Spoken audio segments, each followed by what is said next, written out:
Member for Clark. Speaker, my question is to the Minister for Aged Care. Minister, most recommendations of the Aged Care Royal Commission have not been implemented, nor have the sector's pleas for more funding been met. As a result, many service providers can't reliably provide high-quality care, facilities are closing and numerous providers are facing difficult choices about whether they even stay in business. Minister, beyond some extra nurses and a pay rise, when will all 148 Royal Commission recommendations be implemented? Order. The Minister for the NDIS will cease interjecting.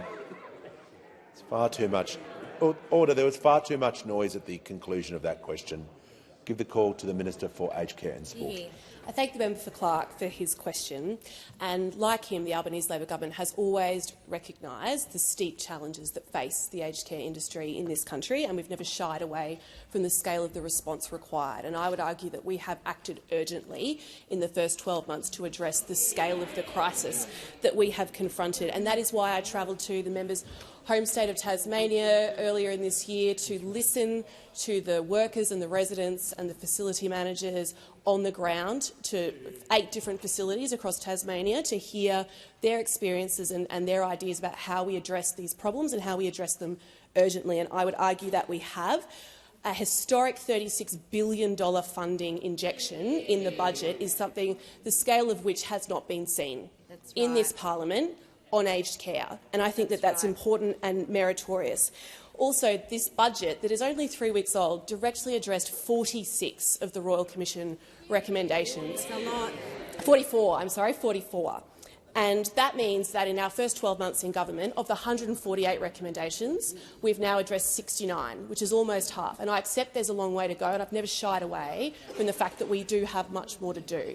But to go from 9 out of 148 in 15 months to 69 out of 148 in 12 months, I think expresses the scale of the urgency and the gravity that we take this problem.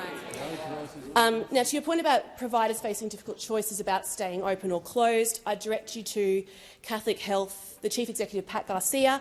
They run more than 25,000 aged care beds in this country. That is a huge number. They say that after this budget and the measures that were put in this budget, their providers are reassessing the once questionable viability of facilities in light of the new numbers that they saw in the budget. Southern Cross Care Queensland CEO Jason Eldering, who runs 12 homes in my home state, said that we welcome the government's budget because all new investment in aged care is welcome. Now, you've already mentioned our $2.5 billion commitment to 24/7 nurses and to increase care minutes, and to our life-changing $11.3 billion commitment to the pay rise for aged care workers. These are significant measures. These are unprecedented measures for aged care. They respond directly to the Royal Commission. And I also would say I think the member appreciates the need for honesty and for nuance in dealing with complex problems in an industry like aged care. So to go to the facility closures, there are closures, as there have always been, and that is not because of our staffing requirements. The facts are that there are more beds opening in aged care than there are closing. That's right. And more facilities closed in the last year of the previous government than have closed in the first year of our government. And the facilities closing in the last year of the former government were not closing because they prophetically foresaw the changes that would come. Time has concluded.